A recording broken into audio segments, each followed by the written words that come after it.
Welcome to Uncover the Human, where every conversation revolves around enhancing all the connections in our lives. Whether that's with our families, co-workers, or even ourselves. When we can be our authentic selves, magic happens. This is Alex Cullimore. And this is Christina Amigoni. Let's dive in. Would help as well. We may want to record if we want to do an intro. I think we're going to leave this part in. We totally didn't record the last 2 minutes where we were basically doing exactly what we'd like to do in the next 2 minutes. Yes. We wanted to record bloopers, which, well, now they're not recorded because I did not press record. Arguably, this is now a blooper because it's no longer our format of greeting, but to back us into that, hello. Hello. We just had this conversation with someone we worked with for a while in a lot of different capacities, but finally got to talk to you a little bit more individually and in what she's especially interested in being and sharing. And that is Katherine Warren from Kid Glove. Kid Glove is the marketing agency that's helped us a bunch. Great at doing exactly what their mission says, which is putting a megaphone in front of good people. So being able to really spread great messages. And Katherine works obviously heavily in that, as well as on her own Balance and Rise brand, which is talking about some of the more holistic wellness that comes with finding balance in life and how one does that. And we were just talking before we actually remembered to push record about how being with Katherine is this, she has an incredibly level energy. She's just very even, very balanced, and in a way that is strong enough you end up feeling kind of more balanced in just the audience of this. Yeah. She really manifests balance. Yes. She is the living form of balance. If you were to take that word out of the dictionary and put it into a person, that's Katherine. And there's just a very peaceful energy. And she talks about how it is a journey and it is a daily practice and a minute by minute practice. And it never stops. You never get to the balance trophy. And now you're balanced for the rest of your life. But it was something that she did. But it was something that she got to by having to battle with insomnia and depression and having to find a way out of that. Mm-hmm. It's an incredibly interesting story, but she's also very succinct and balanced in how she discusses it. I felt very approachable ways to go find some balance for yourself and start that journey without feeling like you have to immediately jump into a 5-week silent retreat and then follow that up with 9 months of meditation training, all while becoming the most balanced in India with Buddhas you've ever with monks. Yes. Being able to, she find a very approachable way of doing these, and it's a lot to glean. I hope you guys feel as level and rested as I feel coming out of this one. Yeah, exactly. Just watch out for the very salty snacks that Alex used to eat during the pandemic. I would recommend still. Maybe. They're still tasty. Just would not recommend the amount. Maybe not the Costco size bag. I would rather not talk about how many large containers of salted peanut butter filled pretzels were found in our recycling at some point. Maybe keep balance in mind when buying those and eating those. I was listening to a part of my body, and then other parts I started screaming, but that's all right. Yes, so enjoy the conversation with Katherine. Enjoy. Well, welcome back to this episode of Uncover the Human. Today we are joined with our guest, Katherine Warren. Welcome to the podcast, Katherine. Thank you for having me. Well, yes, we're welcome. very excited to have you. We talked about, I don't know when we started talking about this, Christina, like a year ago. We were like, you know what, who would be good on this? Katherine. And then we finally got around to being like, Katherine, please come on. So we know you from a few things, Katherine, but maybe for the audience's sake, give us a little bit of your story. What's your background? What brought you here? Yeah, absolutely. So I am a seeker and pursuer of balance, and my life's mission has become to share what I've used in my life, the tools that I've used to create balance throughout my life with others. So I'm just looking to share as much as I can with people. I do that in two ways. I do that as the Chief Operating Officer of Kid Glove. Kid Glove is a marketing agency that specializes in change makers and those that are here doing good in the world. So we get to say that we put a megaphone in front of those that are doing good in the world and help them spread their very important messages. Very much in the nonprofit sector, we work with a lot of social impact agencies. That's kind of where I specialize, is in that public and behavioral health, a lot of prevention work, a lot of mental health work, a lot of important messages that need to get out in the world.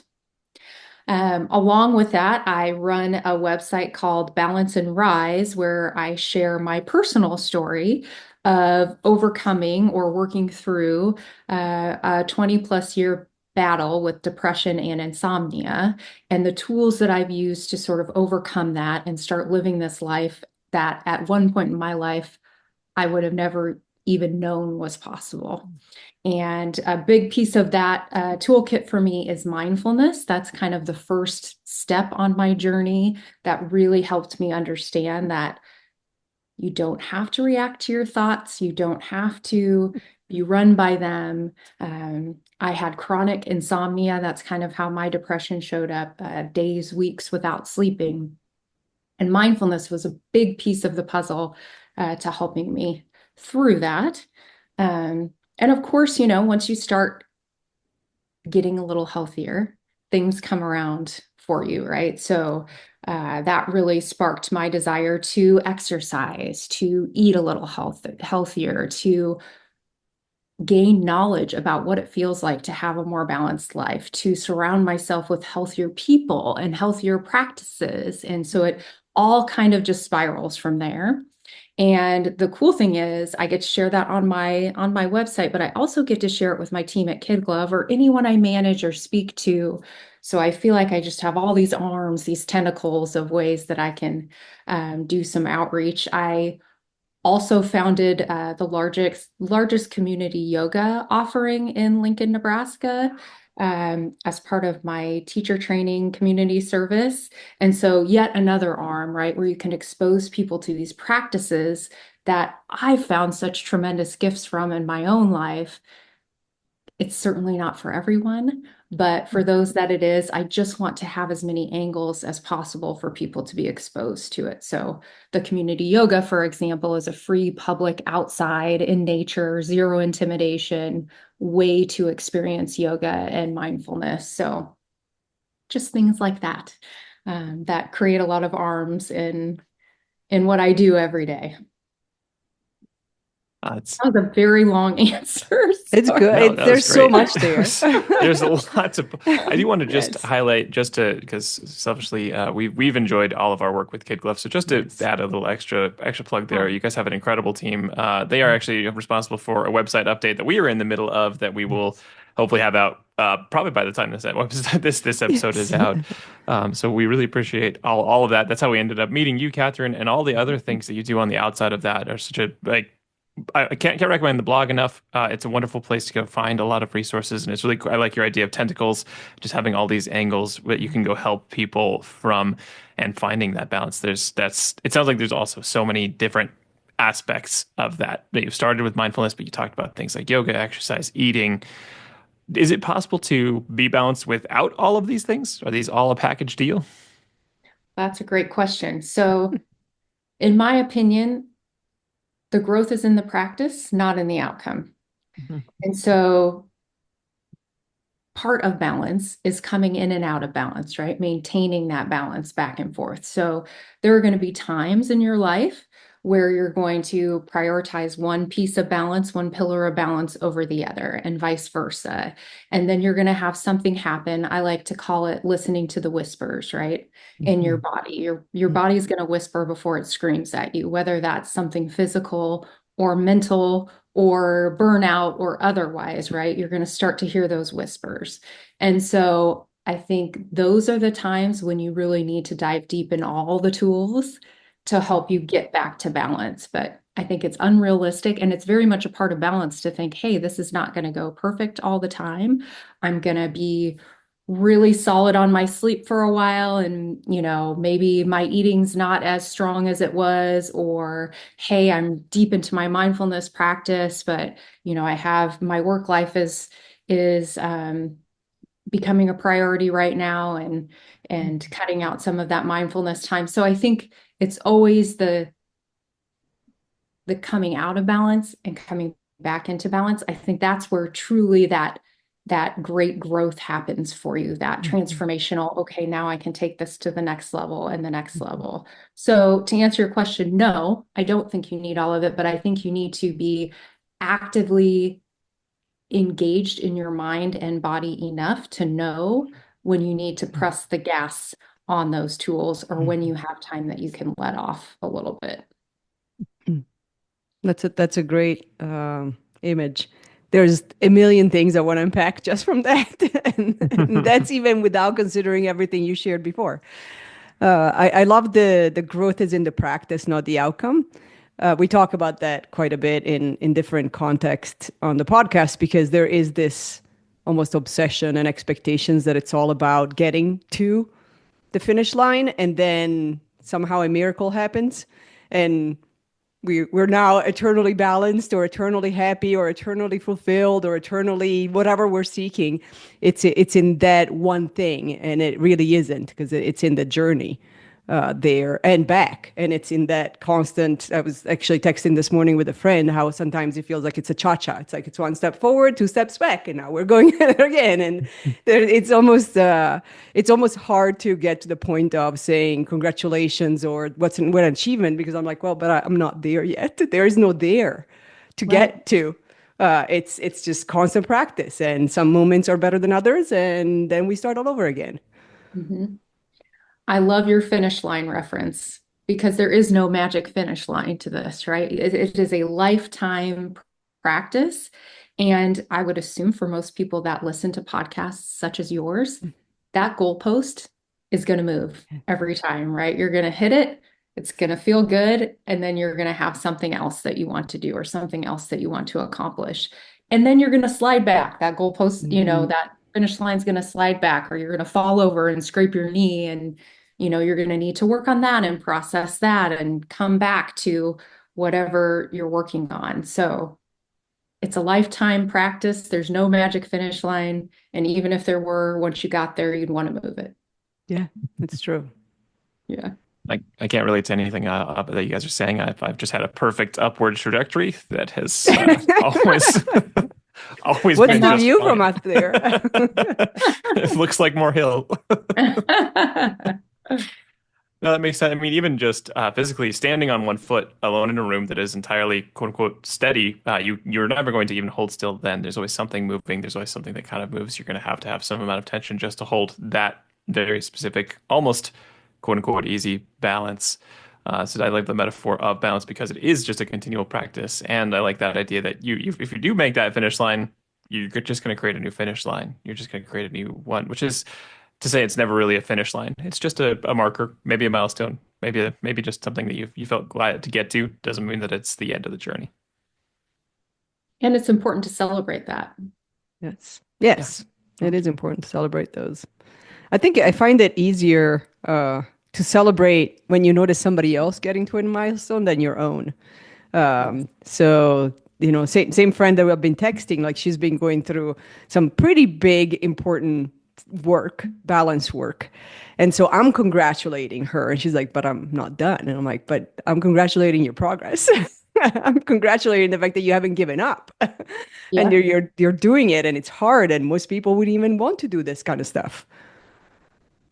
Absolutely. I just started adding on a little bit to my practice about making sure I recognize my wins, especially when I'm in this build phase, right? So taking a minute at the end of the day, whatever that means for you. I say that because I know, if you're a mom of young kids, the end of the day might be 4:30 for work, because there's no way in heck you're doing this before bedtime.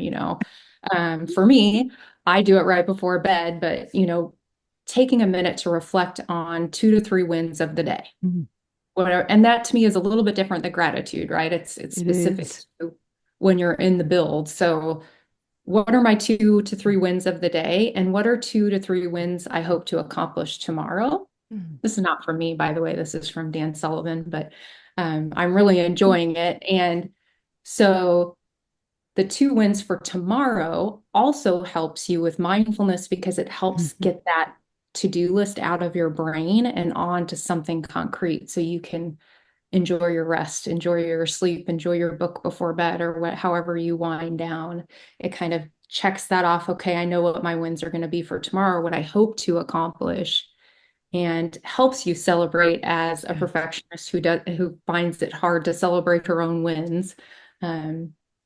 Helps you remember to do that. And the coolest thing then is to look back, a few days and go, oh, I did do that. Oh yeah, I did do that. Oh, great, I did, so it helps.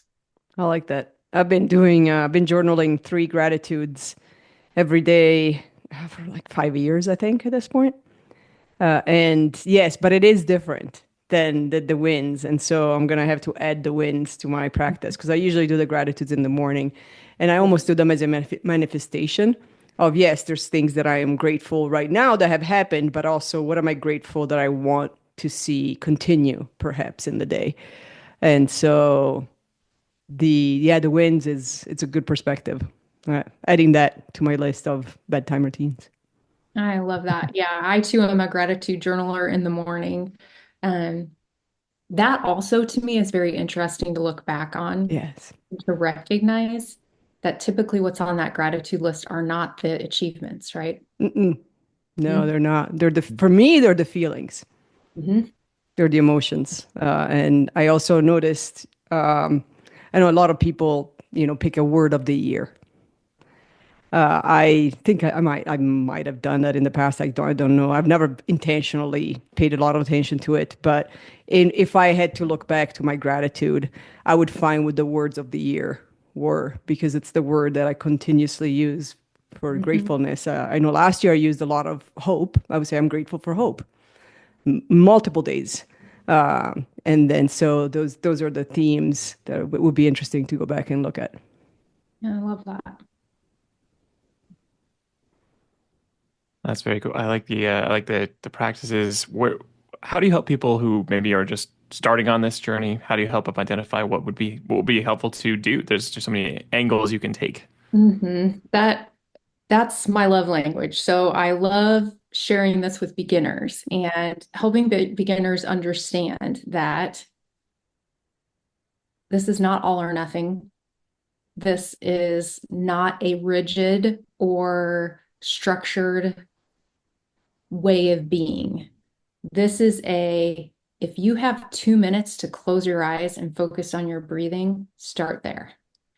If you have 5 minutes, go for a walk, be in awe of a tree like you've never seen that tree before. Do that. So that's key to me is taking the structure and the rigidity and sometimes the woo out of the practice and making it very sustainable for day-to-day life. I talk a lot about factoring mindfulness into your transition times during the day, that is very helpful. So if you're at work, sit for 2 minutes in your car, shut off the radio, listen to what sounds are around you. If it's raining, bonus, right? You've got even more beautiful sounds to listen to. Or, before you walk in your house in the evening, any major transition in your day, it helps to kind of check in and go, okay, here I am, I'm present. What you might find from that is then when you are running in the house with your dogs or your kids or your significant other, that you're really with that person, that you have a more rich experience with that person because you're dialed in, because you're present. I have to do that a lot with my team. So a lot of times before I work with a team member at Kid Glove, I will stop, take a few breaths, because the best thing I can be for them is the best coach / boss / whatever you want to call me, I can be, right? So if I can take 2 minutes before that interaction. So again, the message is how you get started is to not take it so seriously, not be hard on yourself, and make sure that you take baby steps towards the progress.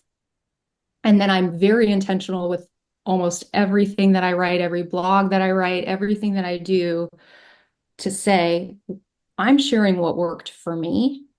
The goal of balance is tuning into yourself enough so that you know what works for you. Because what works for me is not going to work for you. But the tuning into your body to understand A, what balance feels like, and B, how do you get more of it is something that you can use mindfulness to achieve, right? So you can say, okay, I need to add more movement in my day. Well, that could be a 10-mile run, or it could be a 10-minute walk. But you have to be real with yourself and understand what really feels balanced and authentic to you in order to decide what that is and make it a sustainable piece of how you're living in the world. I love the personalization of it. It's because it is very different depending on the person. And so understanding that this is not the formula that like you do this and you're going to find nirvana. Yeah. Yeah. All or nothing is the antithesis of balance, in my opinion. Exactly. Right? And all that does is have you end up shitting all over yourself and, I should do this, I should do that. And, whether it feels good or not, you just think you should do it. And that's not balance. That's the antithesis of balance. So you said a couple of things earlier, and it may be related to my question or not, but you talked about learning to listen to the whispers, which also in my mind keeps me connected to how do I realize when I'm in balance? How do I know? I listen to the whispers, I listen to my body, I listen to my soul, I listen to my mind. And then how do I recognize like, oh, that's the moment, that's balance, and that's what I want to seek for the next time, or that's what I'm looking for recreating? That's a great question. I define balance as a feeling. So balance to me is I feel grounded, I feel solid, I feel comfortable in my skin, and I feel focused.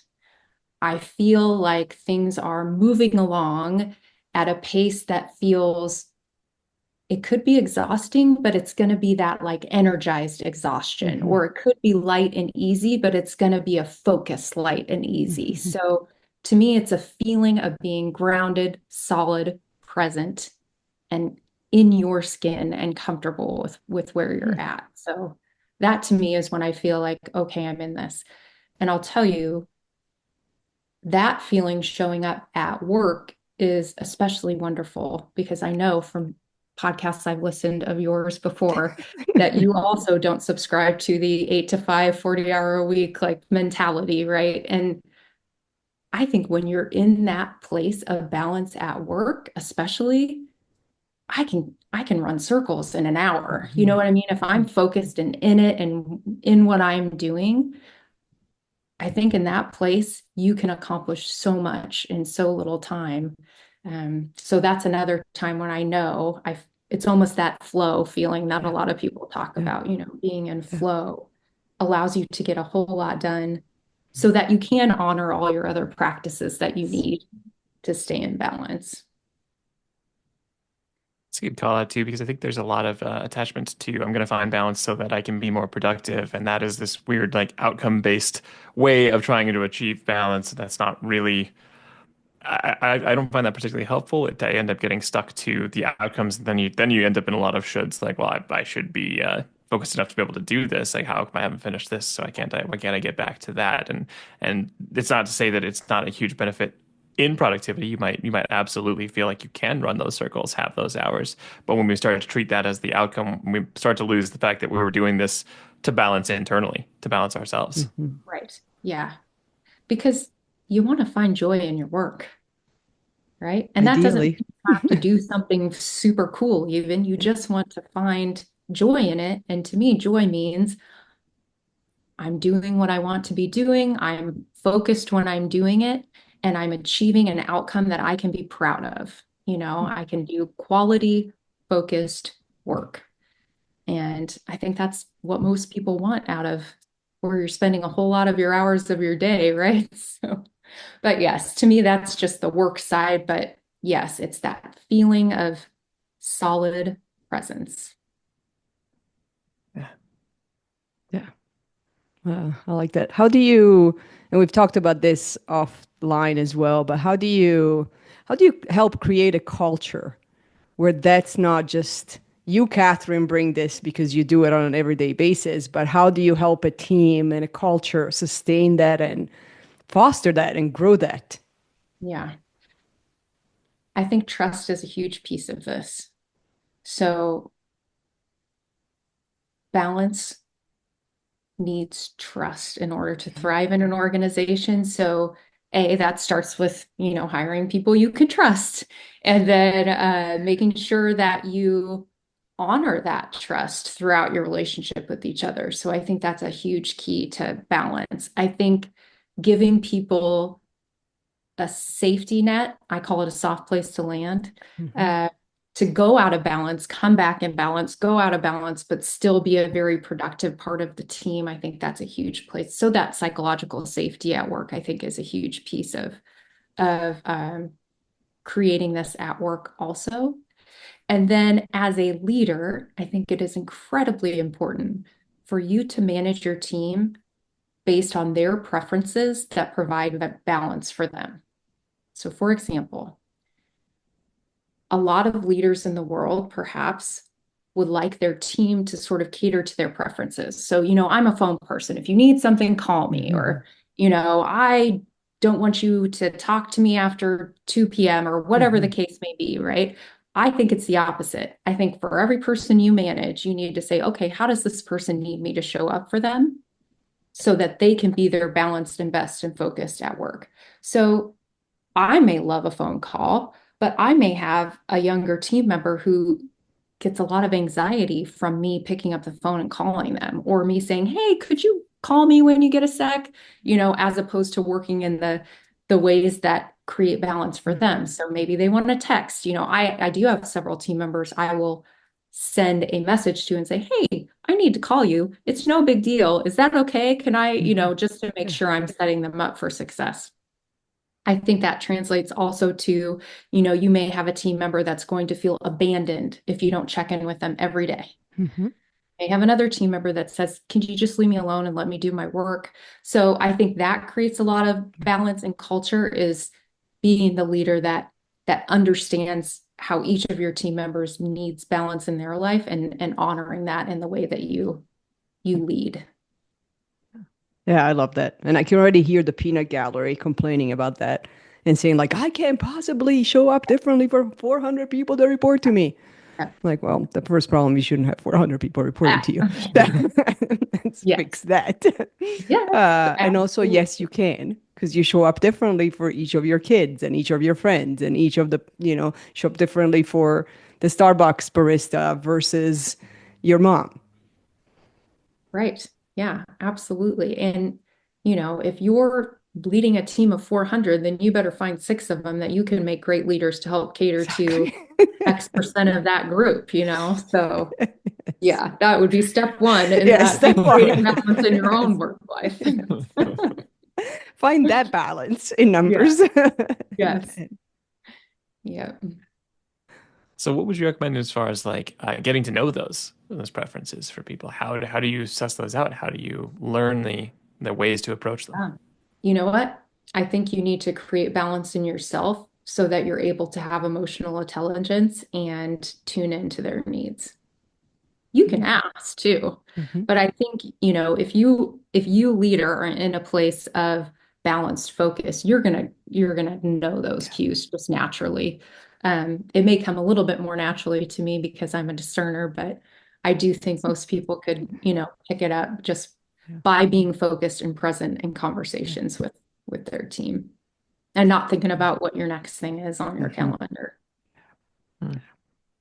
Yeah. That's powerful. Back to the idea of the presence, being Yes. present for it, being focused for it. Yep. Yep. Makes sense. And then when you get into those positions where you have, even if it's not 400 people, but it's enough people that you feel like you're responding to it, and you start to lose the balance for yourself, what are good ways to recenter your own balance and remember that maybe this is also a priority, even as you try and help all the people that you are leading? Yeah, I think you always have to check in with your purpose. That helps me a lot. Like, what are the biggest needle movers for you in your journey towards balance and how you want to show up in the world? And for me, I want to be the absolute best coach I can be. My bucket is filled when I can celebrate wins with my team. And so, if I'm having a frantic day or an unfocused day or whatever the case may be, it's the reminding yourself, like, what am I doing? Why am I here? If I'm just sitting here spinning and spiraling, I'm doing no one, including myself, any favors. So I better go do something that's in my toolkit to get myself back to a place of balance, and whether that's a genuine rest day, which is such a challenge for people in our cultures and our communities, or, even if it's hey, I got to start this meeting 5 minutes late, sorry, I need to go walk around my backyard and come back, just remembering that showing up burnt out does no one any favors, and making sure that when you do show up, it's of value because you're taking care of yourself to create that balance in yourself and in the culture. I have a question. Let me see if I can actually figure out how to ask it. But if sometimes it feels like when you are out of balance, it makes it more challenging to remember what your tools are to get back into balance because you're swirling, you're in this chaos that seems like it's never going to end. And so how do you find that? How do you stop long enough when you're in that storm to figure out, like, these are my pillars? I need to go back to those, and they do help, and this is not hopeless spinning. Yeah. I think step one is to be easy on yourself and know that it's going to take time, and especially when you're in a serious spiral, like I might be in it for a week before I go, I write about this stuff. Why am I spiraling? So know everything takes time, and take it easy on yourself. Again, what's the teeniest, tiniest little thing I can do in my toolkit today to create just an ounce of where I'm hoping to head. And then 3, I actually create a list in my phone of things that bring me joy and things that are truly restful that I can go back to and look at anytime I'm like, oh, I'm dancing around and loving this. This must be something that really relaxes me. I'm going to add it to the list so that I have that list to reference, because it's easy to want to go into something that when you're spiraling that numbs, but doesn't necessarily make you feel rested or balanced. That's a very different feeling, right? So that's when having those lists helps a lot to be like, wait a second, this isn't on my list. Oh, I'm sitting here, what do they call it? Stress laxing. I'm not relaxing. I'm stress laxing. Stress laxing. I'm numbing, right? So it's nice to have those lists to reference. Or I would think even your gratitude list would be a great list to go back to, or your wins list, because those are the things that are bringing you that peace and that focus and that joy. Yeah, a friend of ours referred to that as a dopa menu, like the dopamine, but a list of options and kind of sorted into appetizers where you can get like something that takes less effort and you can get some out of, and then the things that you get a lot of release or relaxation or whatever actual purposeful rest from. And in the larger entrees, the things that, maybe going on a vacation is one of those, but you can't do that, right now in this middle of this spiral. That's when you have planned later. So what are the other options that are just, for lack of a better term, affordable at that time in just time or energy? I love that. I love the entree menu, especially. I love that. Yeah. How much do you find that, because I have certain practices, gratitude journaling is one of them. The other one that I've been doing for 2025, almost 5 years straight now, is meditation. So daily meditation. And one of the ways that I found myself, and it's interesting for the meditation because I find myself increasing my meditation time before I'm even realizing I'm out of balance. So it's almost like I'm naturally going to my toolkit, and then it's almost like an afterthought, like after a week or two, and it's happened in the last couple of months, especially the last month, is I realized after a week or two that I'm like, wait, I used to meditate for 20 minutes a day. Now I meditate for like an hour and 20 minutes a day. And I just automatically know like I need to go do that. And then afterwards I'm like, oh, I must be out of balance. I must be trying to get back into balance. And so what are some other things that you found in the daily of if you do this every day, you just know that's your tool Yeah. to go to? I think that was a beautiful example of listening to your whispers and you didn't even know you were doing it. You know what I mean? When you're at that place in your life of balance, you will instinctively, I think it comes down to the food you eat sometimes. Like, are you craving sugar? Are you craving salt? Like that, all of that, right? Your body is telling you what it needs. You're tuned in enough to be listening to it, which I think is great, right? I think that when you are in a space of needing to know, you need to know your out of balance tendencies in order to understand when you need to double down on them. For me, it's sleep. If my sleep is disrupted because of my past with insomnia, I know, whoa, whoa, whoa, I'm not sleeping good. I better slow down or get more serious about my meditation. Or maybe it's a morning 5-minute sit and an evening 5-minute sit where normally I would just do a morning, or I better hit up that yoga class this week for sure. So I think it's, again, understanding the tools that you use when you're not in balance as much as you do understand the tools that you use when you are in balance. So sleep is a huge one for me, but I think that could, translate to a lot of different things, right? Are you scrolling on social media twice as long as you normally do? Are you, is TV truly restful for you, or are you watching TV to numb and not relaxing at all, but just sitting there thinking about all the things you should be doing, so yeah. Yeah, that's a good. Now I'm trying to think of what I noticed that I was out of balance to put me back into balance automatically. I have no idea. There's something for sure.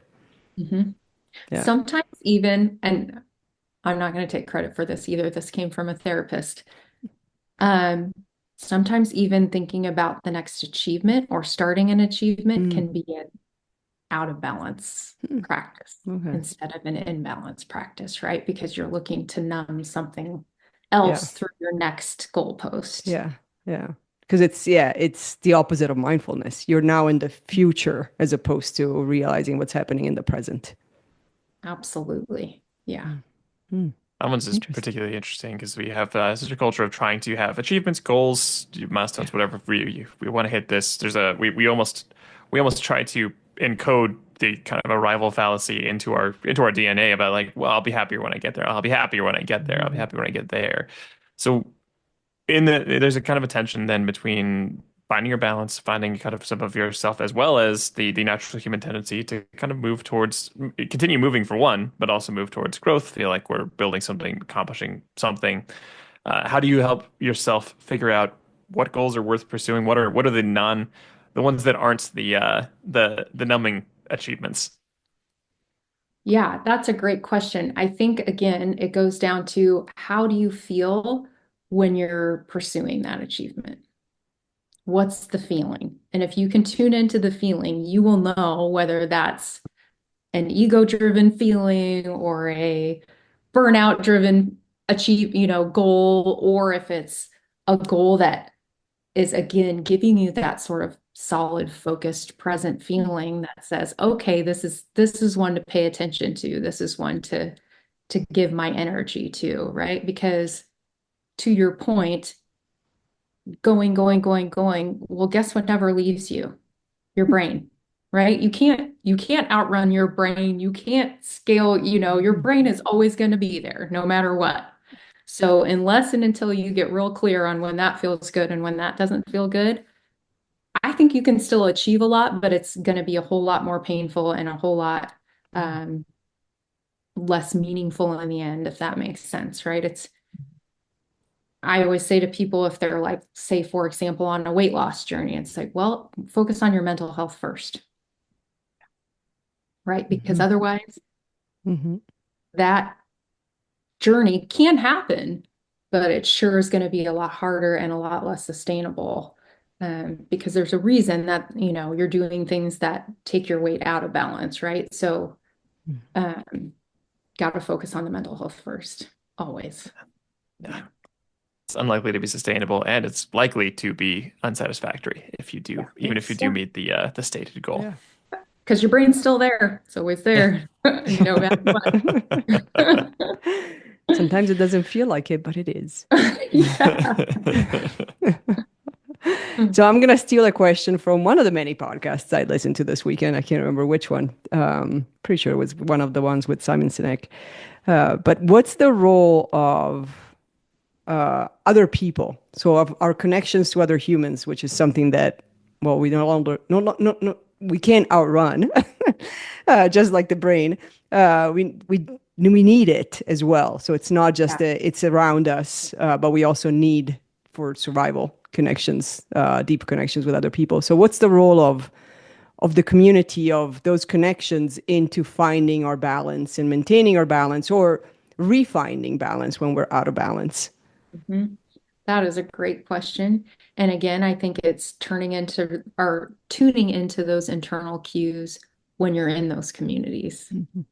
So what does this feel like? Does it feel exciting and energizing? And do I walk away from here excited to go do the next thing? Or do I walk away from here needing a nap? Do more of the things with the community that lights you up and do less of the things with the community that makes you want to go take a nap, right? So I think that's a key piece of that. For me, with the whole pandemic and a lot of things coming into your home, a lot of my exercise routines came into my home, but the one thing that never felt quite right in the home was yoga. Like I need the value of community in a yoga studio was not something I could replicate at home. And I kept trying and trying, and why am I not getting this from this? And then I found a studio again that felt really good after the pandemic. And I'm like, oh, okay, this is what I was seeking. So again, I think it's just tuning into the feeling around the community and finding more of that. Because study after study that we're not meant to live this life alone. It doesn't feel good to, you need people, you need community, but you need to honor the value of the community that you're around. And that's not to judge one or the other at all, but it's just what fits and feels right to you. Makes sense. I kind of like that as a continuing North Star, just returning back to what feels like and intuitively like you're moving in the right direction or not the right direction, or pulling it a little bit away from that. And I like the you brought up diet a little bit ago. Like sometimes your body's telling you need something salty, you need something sweet, you need something. It's there. It's telling you what is necessary.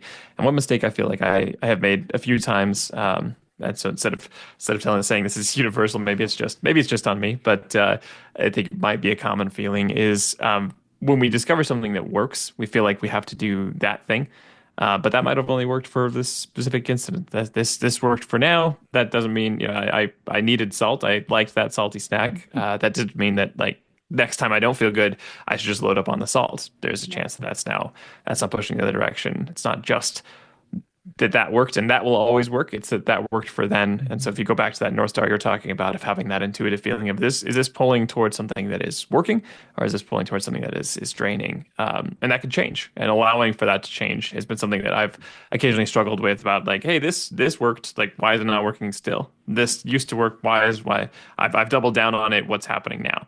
And remembering that this is in the balance world, it's just not one pillar you can hit over and over and over again. It's finding whatever is kind of in gap, in remission, in lacking, and working on that. I love that so much because I think the same can go for communities, right? Like I used to love being around this group or doing this thing or going to this thing, and all of a sudden it feels off or it doesn't feel like it's giving me what it did, and honoring that as part of the journey versus again, that darn should that comes out like, oh, I should enjoy this. I've always enjoyed, I should love this salty snack because it used to be my favorite thing. So yeah, I think it's tough. It's harder than it sounds, right? None of this is easy to do, right? It's not easy to say, you know what, this community isn't for me anymore, but this community is for me, you know. That's a tough transition. That imagery was also brought to you by the wagon full of peanut butter filled pretzels that I ate during the pandemic that eventually became not as helpful, Like, no, but was great for a while. That is it all salt. Yeah, I loved it. that sounds good right now.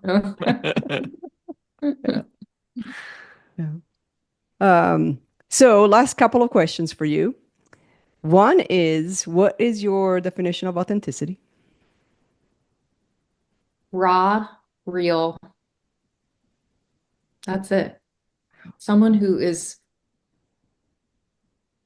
authenticity is not sunshine and rainbows, but it's also not doom and gloom. It's all of it. It's being raw and real and vulnerable in your day to day. Great answer. Also sounds like good general dietary tips, raw and real. Except for raw meat. Yeah. Yeah, maybe not. Maybe not not. that. Raw chicken, maybe not. Yeah. Note to podcast listeners, do not eat raw Exactly. chicken. Cook your chicken. We are not sponsoring salmonella. You're not sponsoring imbalance of E. coli in places it should not be. And the second question is, where can people find you? Well, you can find me on all my different hat channels. So you can find me at kidglove.com. You can also find me at balanceandrise.com. And we'll have all those in the notes. Yeah. And if you're okay talking about it, and we know you have something in the works about working on some of the pillars of balance, and if you'd like to talk about that, what does that work look like?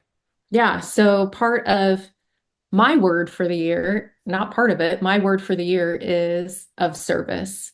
And Balance and Rise is getting a little spit shine, for lack of a better word. I was calling it a glow up, but I know that's a very cliche term, but Balance and Rise, I'm trying to make my blog more of service.